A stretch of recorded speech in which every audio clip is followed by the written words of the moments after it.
दोस्तों, listening is very very important for actors. अगर आप एक्टर हैं या एक्टर बनना चाहते हैं तो आपके लिए ये जानना बहुत ज़्यादा ज़रूरी है कि listening is the key ingredient जो एक एक्टर को सेट्स पर यूज़ करना होता है। अगर आप एक अच्छे लिसनर हैं तो आप एक बहुत अच्छे एक्टर बन सकते हैं। जैसा कि आप सब देख सकते हैं, यहाँ पर मैंने साफ साफ लिखा है listen is equal to silent. अगर आप ध्यान से देखें तो इसमें जितने अल्फ़ाबेट्स हैं LISTEN, अगर इसी को अरेंज किया जाए तो बन जाएगा साइलेंट। और सारी की सारी जो क्रिएटिविटी है ना, वो साइलेंट से ही शुरुआत होती है। जब तक आप शांत नहीं होंगे, जब तक आप ध्यान नहीं देंगे, जब तक आप कंसंट्रेट नहीं करेंगे, यानी जब तक आप रिलैक्स नहीं होंगे, तब तक आप वो क्रिएटिविटी दिखा नहीं पाएंगे स्क्रीन पे जो ऑडियंस को चाहिए। उस पर्टिकुलर मोमेंट को आप जी नहीं पाएंगे, वहाँ पर अपनी प्रेजेंस को दिखा नहीं पाएंगे। तो आज ये सारी चीज़ें हम डिस्कस करने वाले हैं इस सेशन में, तो इसको एंड तक आप ध्यान से देखिएगा। तो चलिए दोस्तों, आज का ये सेशन हम स्टार्ट करते हैं। अगर आपको याद हो, मैंने अपने पिछले कुछ सेशंस पीछे आपको समझाया था कि एक्टर की डेफिनेशन क्या होती है। आज मैं एक बार आपके लिए फिर से रिपीट कर देता हूं। अगर आप यहां पर देखें ACTOR, और हर अल्फ़ाबेट का अपना एक मतलब है, ठीक है। अगर आपको याद ना हो तो मैं आपको दोबारा रिपीट करके बताऊं। A for action, C for concentration, T for timing, O for observation and R for reaction. और हमारा आज का जो टॉपिक है वो जाता है कहीं ना कहीं यहाँ पर, रिएक्शन। अगर आपको रिएक्ट करना है, ध्यान से सुनिएगा, तो आपको सुनना बहुत ज़्यादा ज़रूरी है। आप रिएक्ट कैसे करेंगे किसी भी चीज़ पर? जब तक आप किसी चीज़ को सुनेंगे नहीं तो उस पर रिएक्ट कैसे करेंगे? मैं आपको एग्जांपल देता हूं। मान लीजिए आप किसी सीन में हैं जहां पर आपके को एक्टर्स हैं, 2 या 3 या एक भी अगर आपका को एक्टर है, वो जब लाइंस बोल रहा है, आप उसको जब तक सुनेंगे नहीं, उस पर एक्सप्रेशंस कैसे देंगे, उस पर रिएक्ट कैसे करेंगे? तो अगर आपको रिएक्ट करना है या उस सीन को बेहतर बनाना है, अपनी परफॉर्मेंस दिखानी है, जब सामने वाला एक्टर परफॉर्म कर रहा है तो आप ब्लैंक तो रह नहीं सकते।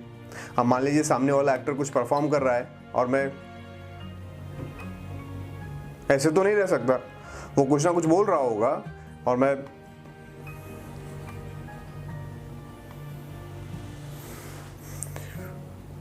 कुछ तो रिएक्ट करूंगा, चाहे उसकी बात मुझे अच्छी लगे, बुरी लगे, या मुझे उसकी बात समझ में ही ना आए, लेकिन मेरा वो रिएक्शन तो दिखना चाहिए चेहरे पे।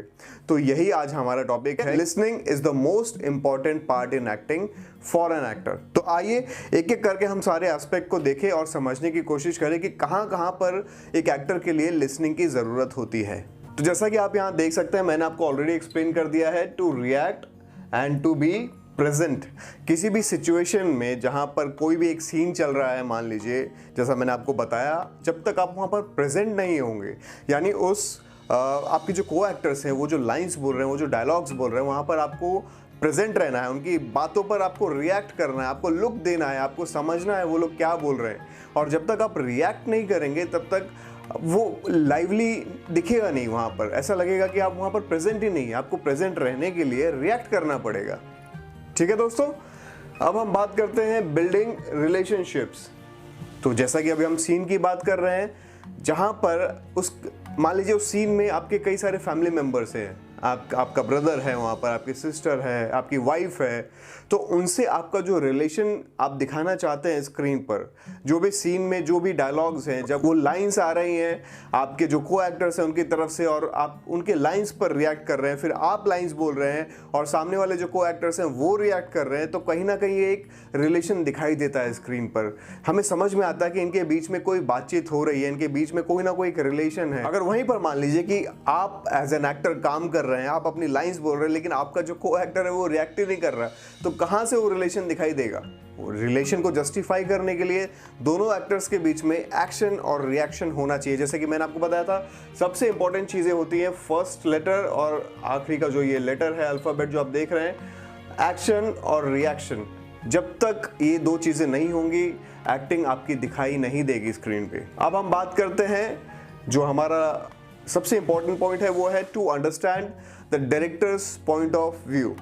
देखिए क्या होता है कि जब आप एज अ एक्टर कोई भी लाइन को प्रिपेयर करते हैं या किसी भी सीन को प्रिपेयर करते हैं, तो वो आपकी अपनी अंडरस्टैंडिंग है उस सिचुएशन को लेके या उस कैरेक्टर को लेके।